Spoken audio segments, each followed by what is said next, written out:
All right, so the month of June with all of these fantastic releases it's done. It's out the window. We are already halfway through the year, which is crazy to think about. We got a lot of great movies coming here in July, but let's focus on the ones that released in June. Well, I will rank all 8 movies that I saw from worst to best.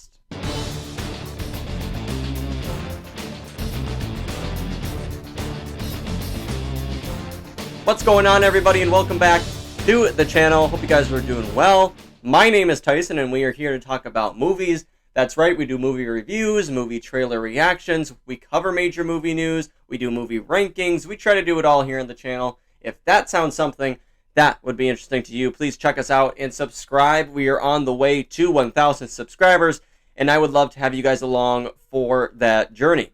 All right, with that done and out of the way, let's get into the month of June. We had 8 releases.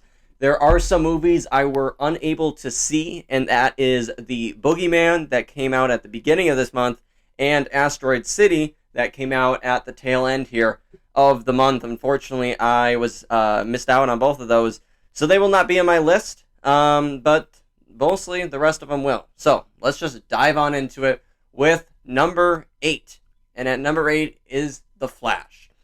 This is a film that, unfortunately, I like less and less every time I rewatch it. I have only seen the film twice, but it didn't live up to my expectations at all when I first watched the movie. It just wasn't what I heard. You know, there's a lot of praise about this being one of the best comic book movies of all time, and just one of the best movies of this year, and I think that ultimately hurt the film, as well as, obviously, the drama with Ezra Miller. There was that whole thing, and that didn't help the film by any means either.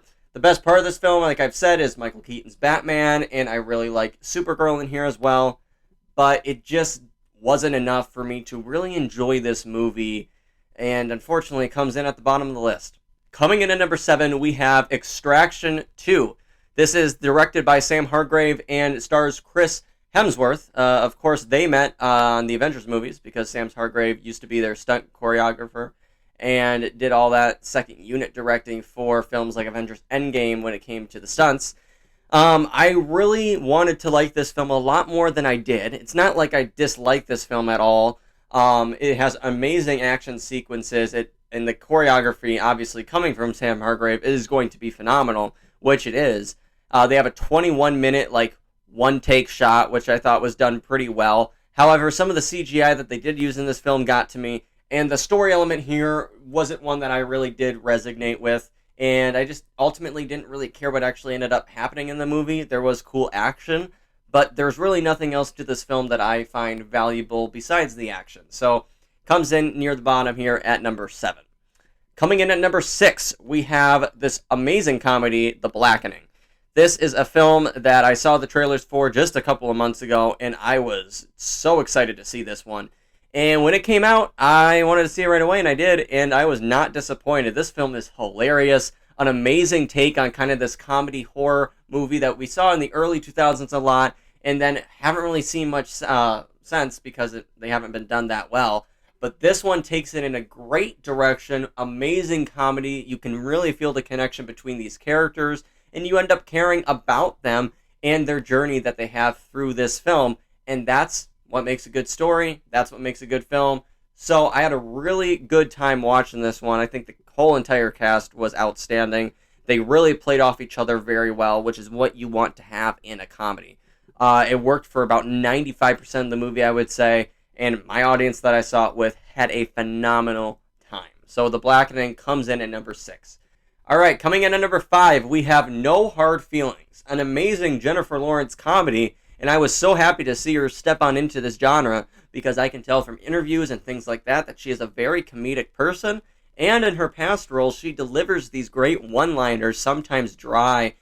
She does it so well. And she really did a phenomenal job in this movie. She also produced it. And her male lead co-star as well did a great job in here. I forget the name of him, but I know he's great on Broadway. But he was probably the funniest part of this movie, actually. He delivered some lines and some great scenarios very, very well, and I think he's got a bright future in film now, as this, I believe, was his first major film debut. This story is based off of a real Craigslist ad of a boy's parents wanting to have a girl come and meet their son and kind of get him ready for the college experience to get him a little bit more social.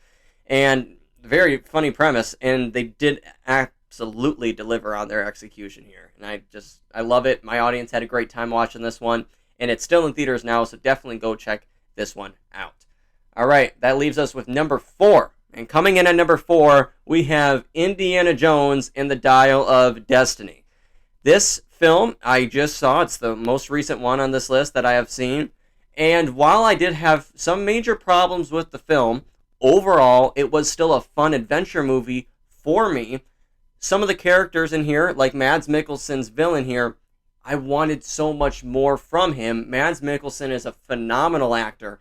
And I think with the kind of dialogue and the story they gave him, again, a great premise, but the execution was lacking. Indiana Jones in here, though, played by Harrison Ford. He's the main reason, obviously, to go out and see this film. He really does care about this character. You can tell while watching it. He really works his ass off to get this to perfection. And I think he does a phenomenal job in here, just like he has in every other Indiana Jones movie. Just phenomenal. It is missing some of the Steven Spielberg elements. The third act is silly. I like the premise of it. I really do. I like the premise of the dial and everything it stands for and what they're trying to do with it. However, that execution to me just doesn't quite work. Phoebe Waller-Bridge, she's a great actress. However, her character in here was unlikable for me.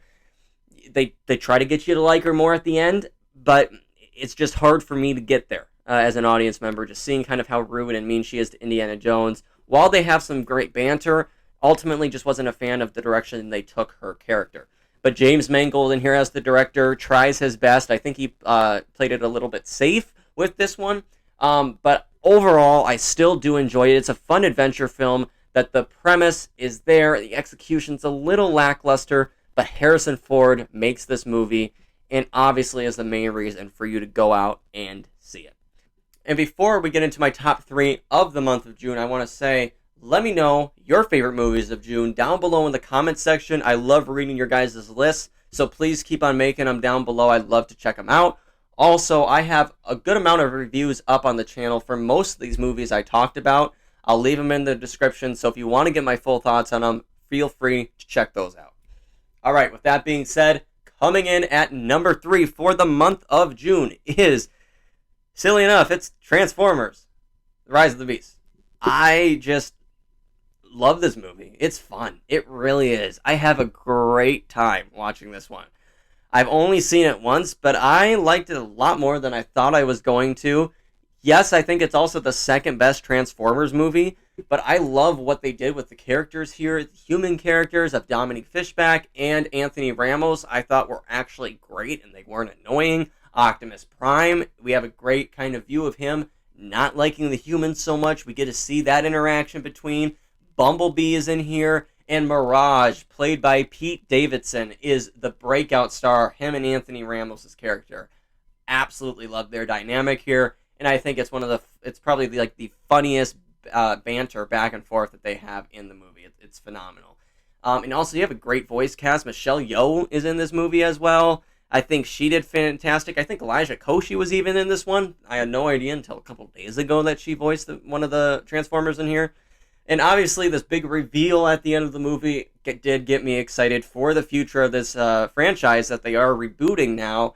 And I think that this one and Bumblebee is great, and I can't wait for the next direction. I really hope they stick the landing with it. So yeah, as funny as it is, I never thought Transformers would be so high up, but I really did have a fun time with this movie. And I don't know, it's just fun. So yeah, it's number 3. Coming in at number 2, we have Pixar's newest, Elemental. I love Elemental here, and it's not getting enough love that it should be getting, I believe. I think the story in here is fantastic. It is the first of a rom-com for Pixar, and it is also a great immigration story as well between Amber and her father in here. And I think they delivered that with great emotion and great truth to one of the problems that immigrants have when they come over to a new country. I think they just explained it beautifully. The love story in here between Wade and Amber is great. I love their dynamic. and I love the whole Element City and all of that. Just visually, brilliant. It's a brilliant film visually. Obviously, it's Pixar. They know how to do it. And Wade and his mother have a great, funny relationship. His mom is voiced by Catherine O'Hara, who I absolutely adore. And I think Pixar did knock it out of the park with this one. I do think it's like right in the middle of Pixar. I did do a full ranking of my Pixar movies, so go check that out if you want. This one does literally fall like right in the middle. So yeah, like I said, a great love story, great immigrant story, and I think it deserves more money that it's making at the box office. So if you haven't seen it yet, I highly suggest for you to go out and watch this one in the theaters. But coming in at number one, to no surprise, it is Spider-Man Across the Spider-Verse. I mean, come on. This movie, what hasn't been said about it? I mean, it's one of my favorites of the year. I think it's in the top 2 or 3, in my opinion. And the animation is beautiful. The story is beautiful. The character development is beautiful. I mean, I can go on and on. I did a review for this one up on the channel as well, so go check it out. I love Miles Morales and the direction that they took this character. I love the multiverse element of this movie. I love Spider-Man 2099 in here. Michael O'Hara, played by Oscar Isaac. He did phenomenal. And Haley Steinfeld as Gwen Stacy, Spider-Gwen. Awesome part for her character as we get a lot more time and development on her and her story, which I absolutely love. But yeah, I can see this movie over and over again. I think I'm going to fall more and more in love with it each time I watch it.